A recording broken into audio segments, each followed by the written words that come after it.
কিন্তু একটা সমস্যা হলো যে আমি 2 সাবজেক্টে ফেল করছি, আমাকে দিয়ে দিতে হবে পাস, অটো পাস।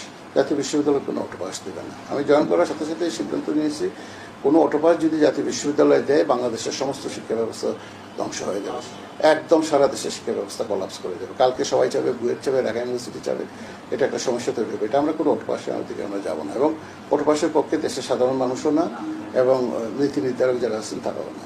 তাহলে অটো পাস যদি আমি না দিই, তাহলে আমি কি দিতে পারি? আমি একটা গ্রেস দিতে পারি। তাহলে আমি একটা গ্রেস কাদেরকে দিতে পারি?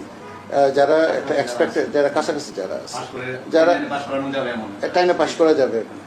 আচ্ছা, ও ইংরেজিতে অনার্স পড়ছে, সে যদি 3 পায় 100 ভিতরে, অথবা এই 2 পায়, 8 পায়, 9 পায়, আমি তাকে 31 কীভাবে পাই? 30 যদি হয়, তাহলে আমি তাকে একটা সর্বোচ্চ গ্রেস যেটা 10 দিয়ে আমি তাকে টাইমে নিতে পারি। তাহলে এটা বললেই তো হবে না।